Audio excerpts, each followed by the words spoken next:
গাছ থেকে কিছু তেজপাতা পেরে নিয়ে আসবো।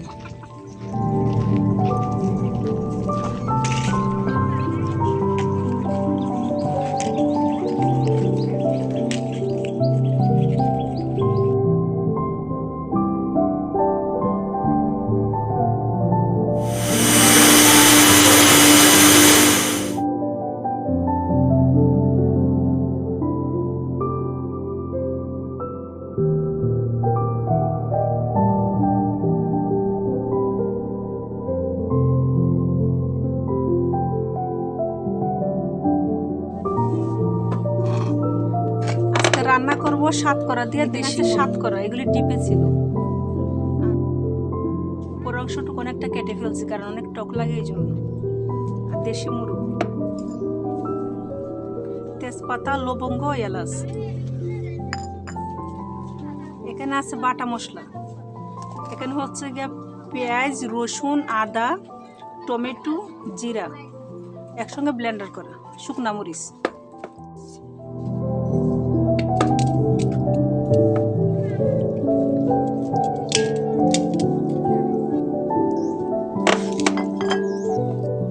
বাটা মশলা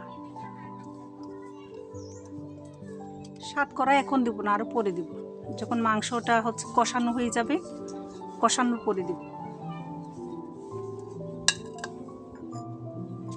তেজপাতা, লবঙ্গ, এলাচ, হলুদ, লবণ,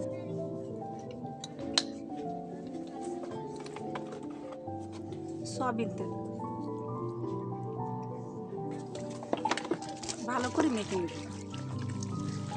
আমি মাংসের মধ্যে টমেটোটা ব্যবহার করি কারণ আমার ভালো লাগে টমেটোটা দিতে, আর কালারটা অনেক সুন্দর হয়।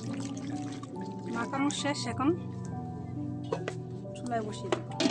চুলাতে হাঁড়ি বসিয়ে দিলাম। অল্প আছে রান্না করব, যেহেতু দেশি মুরগ একটু সময় লাগবে, অল্প আছে, একটু সময় নিয়ে রান্না করব। একটু নেড়ে দিব যাতে নিচে না লেগে যায়।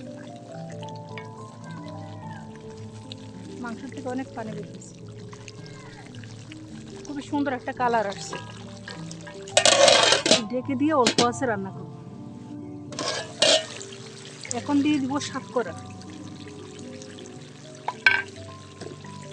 সাতকরা দিয়ে আর একটু সময় কষাবো, সাতকরা দিয়ে।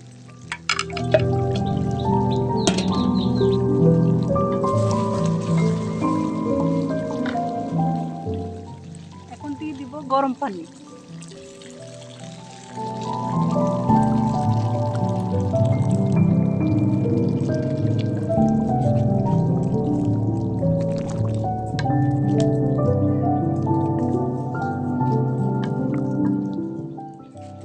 সাতকরার খুব সুন্দর একটা গ্রান বের হয়েছে।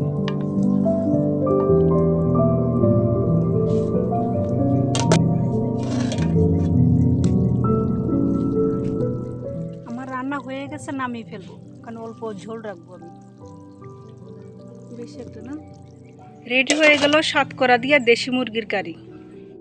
এভাবেই রান্না করে খাবেন, আমি আশা করি আপনাদের ভালো লাগবে। আমার রান্নার ভিডিও যদি আপনাদের ভালো লাগে তাহলে লাইক দিবেন, শেয়ার করবেন, কমেন্ট করবেন।